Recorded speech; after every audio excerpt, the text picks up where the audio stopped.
As a Scrum Master, when should you not act as a facilitator? Right? Very often when we're teaching in Scrum Mastery and people who are young in their careers as Scrum Masters, they'll be the facilitator by default. They'll think, I'm in a room, I probably need that pen, I need to be at the whiteboard leading things. Okay? Because Scrum Masters facilitate. Now, if you look at the Scrum Guide a bit closer, you will say, may facilitate. They'll be asked where it's appropriate. Okay? That's an important distinction, because at times it's not the right place.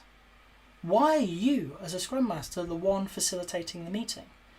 The biggest place is where you, as a member of that team, have content to add to the team.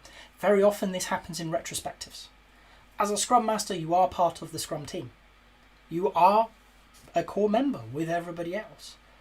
And sometimes you need to be in that conversation about improvement. You're not stood to one side. You recognise that you have value to add and gain from being part of it.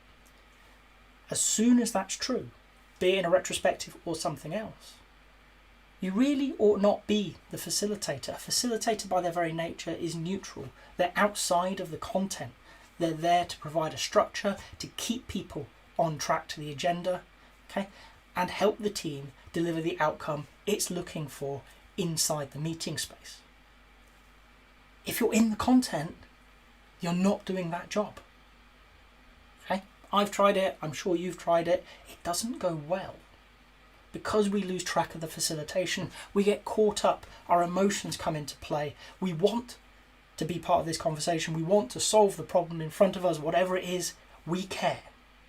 And in doing so, we stop being neutral, and when we're not neutral, we're no longer in a good space to facilitate.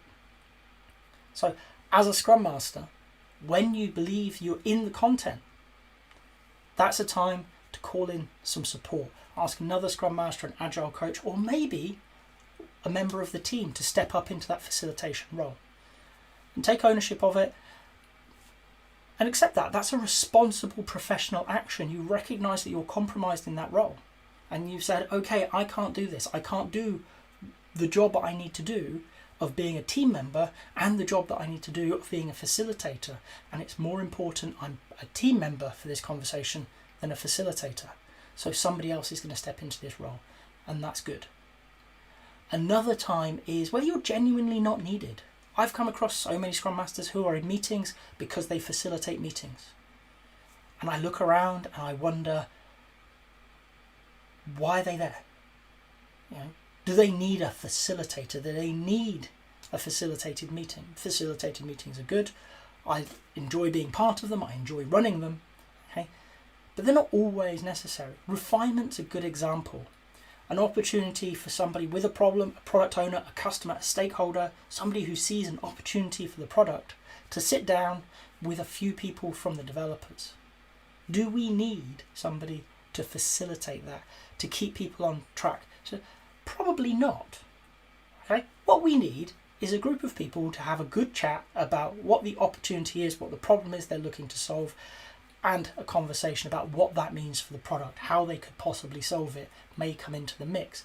That's all well and good. We don't need to add a spare wheel to make sure that's happening. So there's lots and lots of times where as a Scrum Master we may think we should be there.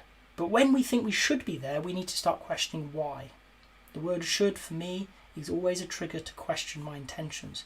Do I feel like I should be there because I don't think I add value outside of facilitation?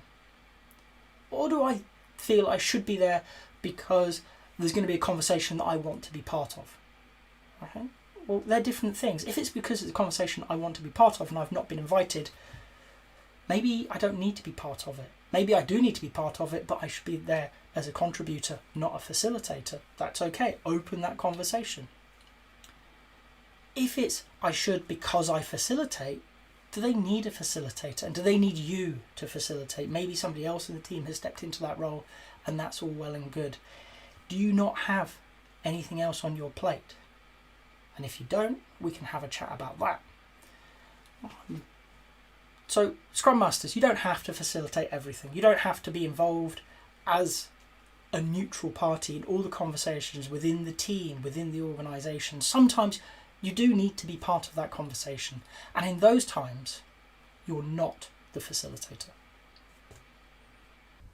If you've got to this point in the video, I hope you've enjoyed it. If so, a like would be appreciated. If you want to hear more from me, more answers to questions that maybe you've got in the Agile world, please subscribe to the channel. And if you've got a question that you really want answered, drop it in the comments. I promise we'll get around to it. Thank you.